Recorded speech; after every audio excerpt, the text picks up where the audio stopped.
हिमालय की ऊंचाइयों में जहां बादल जमीन को छूते हैं और हवा में सन्नाटा गूंजता है, वहां एक छोटी सी कुटिया थी। उस कुटिया में रहता था एक बूढ़ा आदमी, नाम था हरिदास। कोई सड़क नहीं थी वहां तक, कोई फोन नहीं, कोई रेडियो नहीं और ना ही कोई इंसान। बस था तो आसमान, पहाड़, पेड़ और वो। हरिदास की सुबह सूरज के उगने से पहले ही हो जाती थी।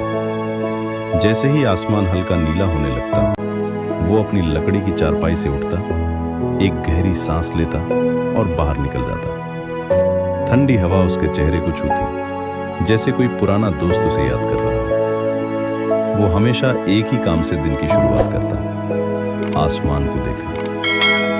आज मौसम साफ है, वो खुद से कहता। शायद आज बादल कम आएंगे। उसकी आवाज ही उसकी साथी थी। उसकी कुटिया बहुत साधारण थी, पत्थरों और लकड़ियों से बनी हुई। अंदर एक पुरानी चारपाई, एक मिट्टी का चूल्हा और एक छोटा सा संदूक था जिसमें कुछ पुराने कपड़े और कुछ यादें बंद थीं। उस संदूक में उसकी पत्नी की एक तस्वीर थी, गौरी। हर दिन वो उस तस्वीर को निकालता, उसे साफ करता और कुछ देर उसे देखता रहता। आज भी तुम होती तो कितना अच्छा होता, वो धीरे से कहता। हरिदास अपना खाना खुद उगाता था। थोड़ी सी जमीन थी जहां वो आलू, गाजर और कुछ हरी सब्जियां उगाता था। वो पास के जंगल से लकड़ी लाता और एक छोटी सी धारा से पानी भरता। हर काम धीरे धीरे करता, क्योंकि अब उसकी उम्र 75 साल हो चुकी थी। लेकिन उसने कभी शिकायत नहीं की। सबसे मुश्किल चीज थी अकेलापन। कभी कभी वो पेड़ों से बात करता। तुम तो हमेशा यहीं रहते हो, है ना? वो एक पुराने देवदार के पेड़ से पूछता। हवा चलती और पेड़ के पत्ते हिलते, जैसे जवाब दे रहे हो। रात को जब चारों ओर सन्नाटा होता, वो चूल्हे के पास बैठकर आग को देखता रहता। उसकी आंखों में आग की परछाई और कुछ अधूरी यादें तैरती रहती। हरिदास हमेशा से अकेला नहीं था। एक समय था जब वो नीचे गांव में रहता था। उसकी पत्नी गौरी थी और एक बेटा रमेश। उनका छोटा सा घर था और बहुत सारी खुशियां। लेकिन एक साल पहाड़ों में भूस्खलन हुआ। उस दिन बारिश बहुत तेज थी। गौरी और रमेश जंगल गए थे लकड़ी लेने और फिर वे कभी वापस नहीं आए। गांव के लोग उसे समझाने की कोशिश करते रहे, लेकिन वो टूट चुका था। उस दिन के बाद हरिदास की दुनिया खत्म हो गई। गांव के लोग उसे समझाने की कोशिश करते रहे, लेकिन वो टूट चुका था। एक दिन उसने गांव छोड़ दिया। वो चुपचाप पहाड़ पर चला आया, जहां कोई नहीं था, जहां उसे कोई याद दिलाने वाला नहीं था कि उसने क्या खोया है। धीरे धीरे उसने प्रकृति को अपना परिवार बना लिया। एक चिड़िया थी, वो हर दिन उसकी खिड़की पर आकर बैठती।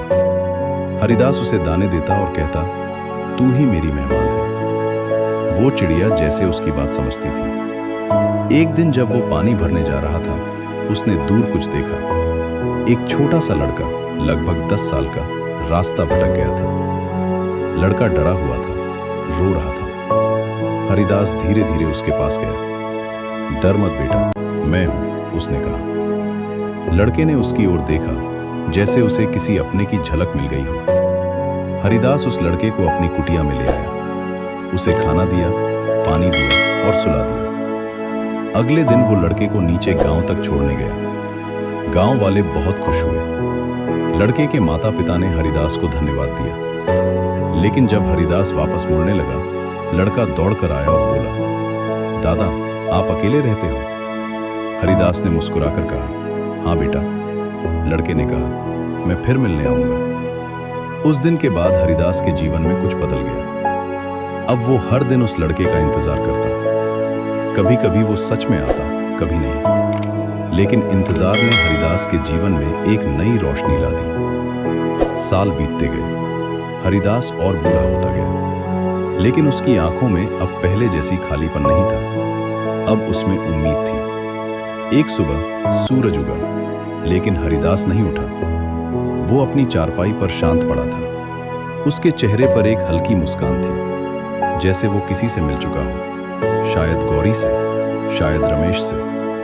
कुछ दिन बाद वही लड़का, जो अब बड़ा हो चुका था, पहाड़ पर आया। उसने कुटिया को देखा, खाली, लेकिन अंदर सब कुछ वैसे ही था। संदूक में गौरी की तस्वीर, चूल्हा और खिड़की पर ताने। उसने धीरे से कहा, दादा, आप अकेले नहीं थे, आपने मुझे जीना सिखाया।